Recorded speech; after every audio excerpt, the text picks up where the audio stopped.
Hey billionaires, you're tuned in to the AFTERBUZZ TV after show for Billions, Season 2, Episode 11, Golden Frog Time. Join us as we break down the episode and give you our thoughts and predictions. Let's go! You're tuning into the destination for TV superfan discussion, AFTERBUZZ TV. And now, let the buzz begin! I don't know the words to the song. This is a great song. I listened to this song in Israel while I was listening to you doing last week's after show. Welcome on in, everybody, to the AFTERBUZZ TV after show for Billions. I am your lead host, Frank Maiorana. You can find me on Twitter and Instagram at Let's Go Frank M. I am back from an incredible week in Israel. Wow, if you ever get a chance to go, I highly recommend seeing the Holy Land. And I missed my favorite co-host right here. It's Andrea Fasano. Hi, Frank. Welcome back. Hi, thank you. It's Thanks such a for pleasure. watching. Oh, I did. I told you before we came on air, I watched the show from my hotel room in Jerusalem. That is really cool. I mean, cool. it's amazing. He was saying that it's just awesome. You could be literally halfway across the world. Yeah. And watch me. Hi, guys. I'm Andrea, and we're back here. Yeah. Second to last episode, and you guys can follow me on all social media at Andy Fasano. Yeah, so we like to start every show with our social media shout-outs. A lot of nice comments for Andy steadying the ship last week. So, Andy, what'd you see out there? I mean, there were a ton of really nice comments, a lot of fun. We have Lori Stone Haskell coming in with some really great comments about the show. Both Chuck and Bobby continue to be ego-consumed, which I think we all agree with, and are treating their wives with deception. Chuck had one of his minions steal the dominatrix laptop, so, you know, we got that. So that he can, I mean, she was just really dead on, and Captain Osage always giving that back comment, which is really fun. Someone tweeted me specifically. I got a few tweets from last week's show, so thank you guys so much. I really appreciate it, and I hope you see that we love to interact with you guys, so keep it up. Yeah, absolutely. And Andy, do you have the chat open now? Yes, I do. Are you taking live feedback? Yes, I do. We're on an abbreviated show tonight. We have a condensed schedule here at AfterBuzz TV with the Emmys, so we're going to be doing a little bit of a shorter show tonight, so let's get right into it. This is the Ice Juice episode as far as I'm concerned.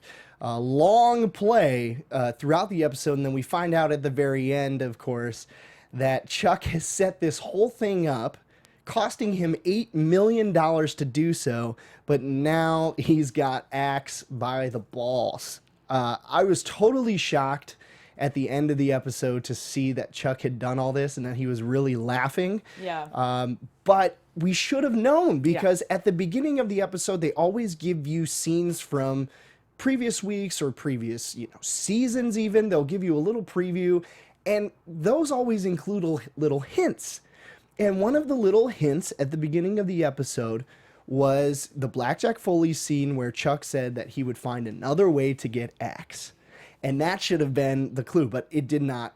I didn't remember that. Was it a surprise to you, the end of the episode, too? I don't want to lie and say it was a surprise. You're kind of like, what is he doing over there? It would have been really emasculating to see Chuck, just because of the role he's in, to weep like that. I just don't see Billions doing that. So I knew it was something, but there's no way that I knew he was laughing, and I don't know. You didn't think he was weeping because he had lost all this money, and I thought it was like his chance to be financially independent from Wendy and to really fully come up to equal status with her, and that it had been lost.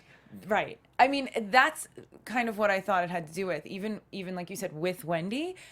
But at the same time, he's been there before. So I really thought something was off, and I not predicted it, but I knew something was off, and he had to have known something. It was really interesting, though, to see the cuts and the edits of how that actually went about. And it almost seems too good for him, like too one step ahead. We've had a lot of people comment in the last few weeks about who's got the one up on who. Yeah. So I think it was interesting for Chuck to have it, but we have a lot of action going on right now in the chat today. So you guys are awesome. Thank you so much for watching. And like I said at the beginning, we have Lori Stone Haskell immediately jumping in and saying how upset she was.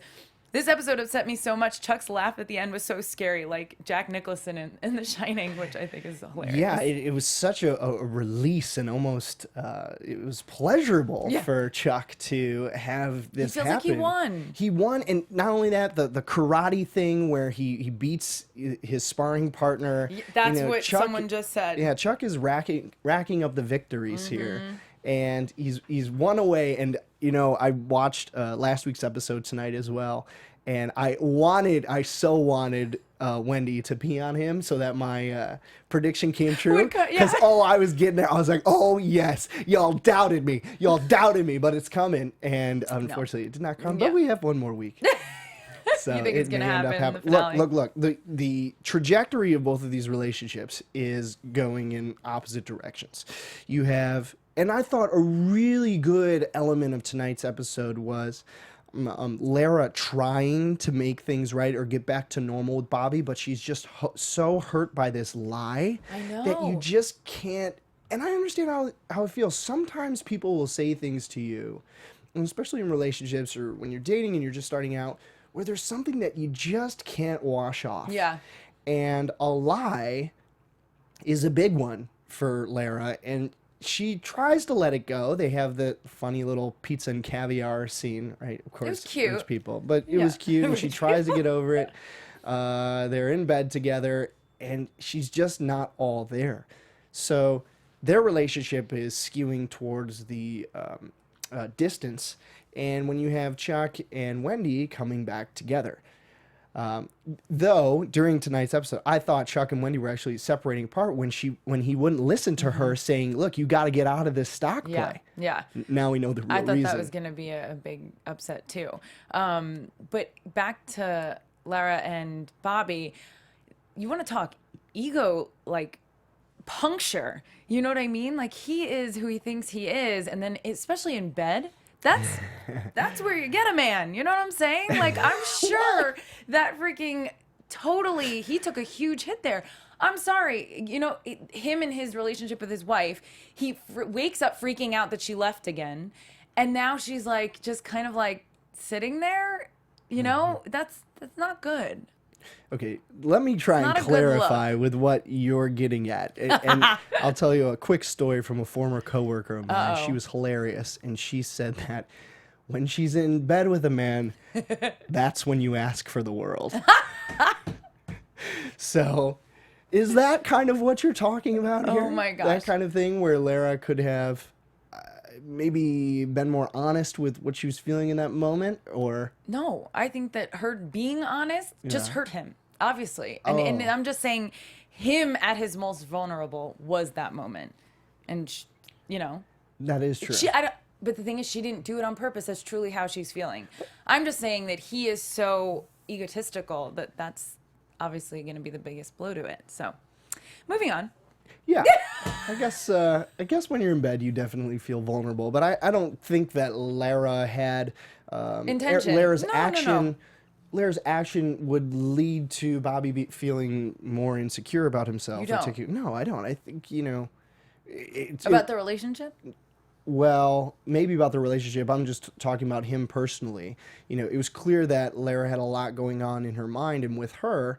Obviously caused by Bobby, so there may be some extra vulnerability there. Right. But I think what you're saying is, look, she should have brought it up while they were sitting on the couch and really hashed it out. Because Absolutely. I do think Bobby walks into the room and says, look, I don't like this. It feels like we're far apart. Yeah. I want to make this right. And can we talk about it? And she sort of didn't really talk about it at all and just said, okay, I'm going to let it go. Instead of talking about why it hurt her, get it all out. I agree. We are Italians. We get it right, all out right. there. And then when it's done, when it's done, we hug each other and it's over. There's no like lingering hurt after that. We sort of let it go. With Lara, it's not the case. No, I agree. And you guys, tell me if you agree with me, but with the way that she reacted to the roses and some of the other hints I got throughout the episode, I kind of feel like she has her own agenda brewing. And I don't know what it is, but why would she come back and just be exactly? Someone writes Lara is being passive aggressive but it's unconscious. I don't know if that's true. Disagree I think with she's, that person. yeah, well, I do. She is holding a lot inside, but I do feel like she's a very headstrong woman, and she always has a plan. And I think that she didn't come back without a plan. So obviously she's conflicted. Maybe she thought she'd get over it faster. But it's funny, like you said, it is a lie. For them, that's a huge deal. Yeah. But yeah, it was like he cheated or something. It should be a huge deal for anyone. Yeah. You know, you don't lie to No. each other. Even if it's to shield your partner from harm or hurt, just don't lie. It's just a sad thing because society today, that's like nothing. So people are afraid to hurt each other's egos. Feelings. Yeah, Yeah. and feelings. And instead, that's, honesty is the best policy. That's absolutely true. No, it is true because you can't We ever... should definitely not do a relationship show. Everyone would hate us. I've given out a lot of dating Right, advice exactly. this season of We'd be Billions like, After be Show. honest, tell the truth. And people would be like, no, but I really want to learn how to move past this. No, lie to your partner. Yeah.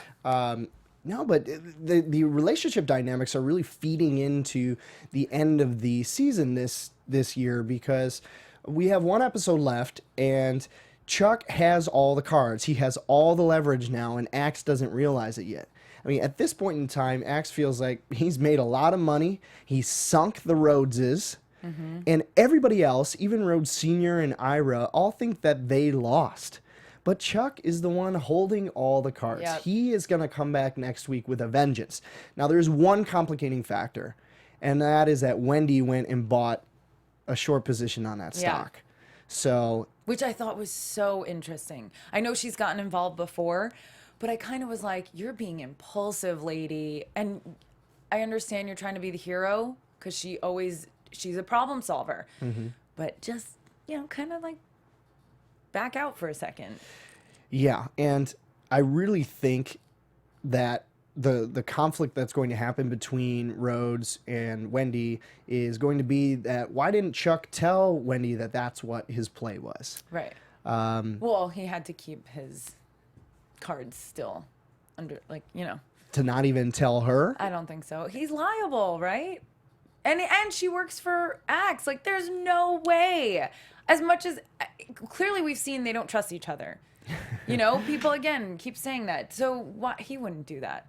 But it was interesting because I saw the after show, or they have after the episode. Oh, okay. And Paul Giamatti talked about that, how he had to play that scene with her so that her and the audience believed in real time that it was him just being proud, him just having an ego, him just Yeah. being overly cocky and confident, and then really obviously knowing that he's got the one up.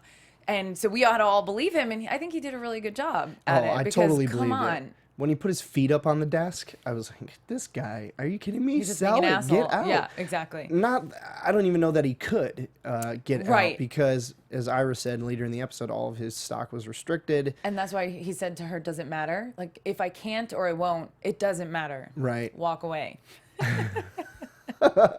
And Wendy said, okay, you're crazy, and I'm going to go buy a short stock. And temporarily now, she has lots of money because of this trade. But I think we're going to see next week when Rhodes, lines all these pieces up and files against Axe, there's going to be a thermonuclear confrontation between the two parties. I mean, this is what's great. Normally, you see in 12, 13 episode seasons, the second to last episode is normally the one where you have just the huge climax of events. And then the last episode tends to be a little bit of falling action and set up for next season. Yep. It's not the case here. Next week is going to be a big, fiery episode.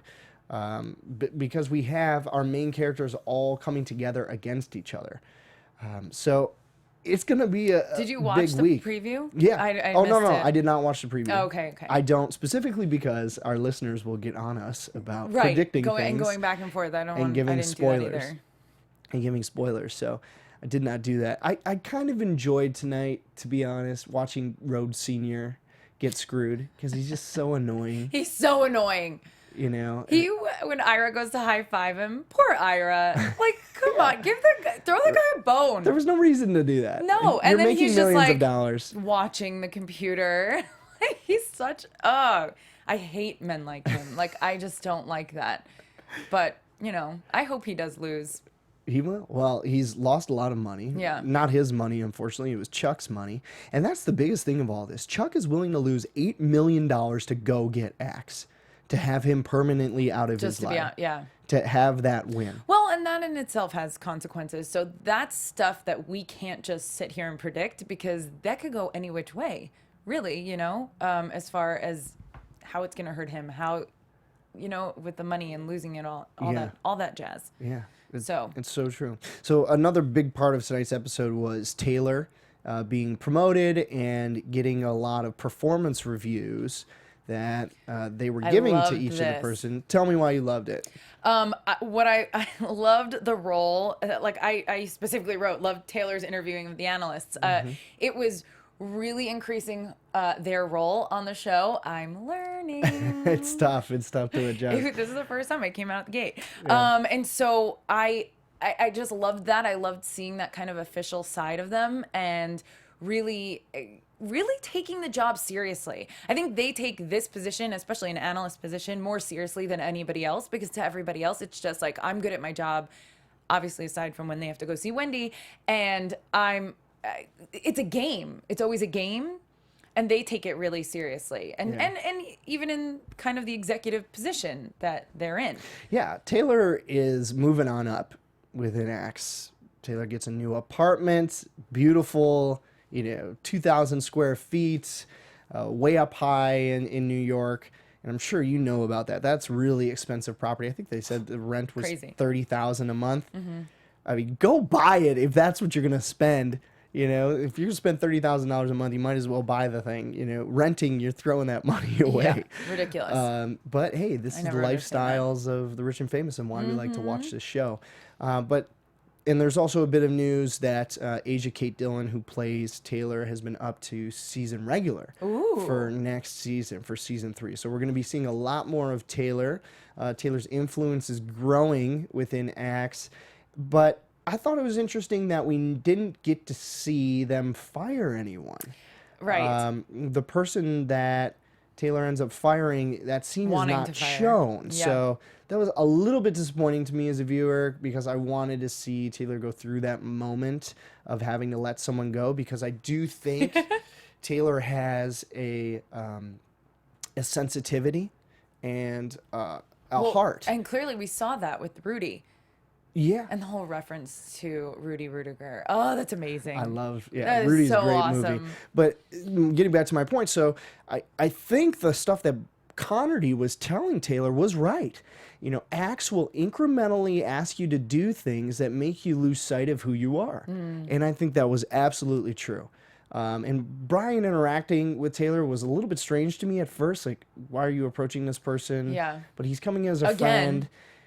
I think he's trying to adjust the way that he works, because he sees that Chuck gets results by, making the long-term chess play. Absolutely. So, Taylor is changing here, and I think is going to lose their soul a little bit. Yeah. And we see that episode by episode. Yeah. And constantly in conflict, constantly going back and forth, but still going forward. Yeah. It's tough, because you have a billionaire boss who's charismatic and has a real interest in you and is paying you $1 million a year to run a vast majority of his team. And it's tough to say no to somebody like that. Absolutely. Especially when he makes such smart and interesting arguments. No, it's true. And we have in the chat room that it should have been Ben Kim. Which is really funny, because that's how it started, and I thought that his scene was just hilarious. I agree with you. Him crying, I'm like, oh my goodness. And they totally had like him in a ball. You know what I mean? Because Taylor had Ben Kim. Just like it gets a little confusing with the pronouns. But just because they were so ready. Like, this is my job. This is the checklist. Okay. Yeah. And Ben Kim's like, what? I just want to go trade stocks. Then he starts crying. Oh, gosh. So funny. He's one of those single-tier people. What movie is that from? I'm trying to remember. Oh, please. Are you one of those single tier people? I've never heard that, and I'm really good with Oh, quoting. it's from Whiplash. Oh, I didn't see it. J.K. Simmons is just berating this kid in the band, and he starts to cry, and he goes, oh, please, are you one of those single tier? It's an amazing movie. You have to see I that know, movie. I've been wanting to. Miles Teller is great in that movie, and so is J.K. Simmons. I like the idea of the story, so I need to see it. So good. Write it down. I have a copy of it. Maybe I'll lend it to you. Oh, thanks. Maybe I'll get it back one day, unlike day, the I'll other mail it to DVD I you. gave you. What movie was that? Oh, the other one? Yeah. I forget. Yeah, I've forgotten. It's been so long. You gave it to Alina. I did? Yeah, after me. Don't worry, I return things. I don't remember that. I don't believe it's true. It is true. All right, well, look, we have Don't listen to him. We just have a short amount of time left, so let's move into the final segment, which is predictions for the final week. AfterBuzz TV predictions. All right, so last episode of the season, next week, episode 12. Wow, gonna be a big one. Andy, do you want to go first on the predictions? You go first. Yeah, okay. And I'm going to integrate what's going on in the chat with their predictions. Sure. So that'll give them a little time to catch up. So go ahead. Okay, so I think we will end this season now with Chuck filing a lawsuit against Axe Capital after a fiery confrontation between Axe and Rhoades, where Axe is going to threaten to take down Wendy with him, and is going to. And Chuck is going to have to take that risk that Wendy's going to get in trouble too, because she bought into this stock play. She knew that the Axe people knew something and came in. Wendy's probably the most vulnerable out of all this because she bought in the latest before the stock turned. It was up to $36 or something like that. And she buys in right at that time, and then it drops all the way down to, I think it finished at $3. So she's the most vulnerable with knowing some inside information here, but I don't think Chuck is going to care anyway. Getting this trophy, getting Bobby Axelrod is eventually going to be more important to him than getting Wendy back. Can we talk about bringing, what's his face back? Dake? Yeah. Hello? Where's that going to play? Smart play, but, well, that's what Chuck did. Chuck got Dake to send all his FBI agents to look into Axelrod. That's why he's got all the evidence But here. there's no way that Dake doesn't turn it around on him. I don't think You so. guys, he was so dead set on getting Chuck Rhoades, and he made it his mission to come back. There is no way he doesn't do that. That's my prediction.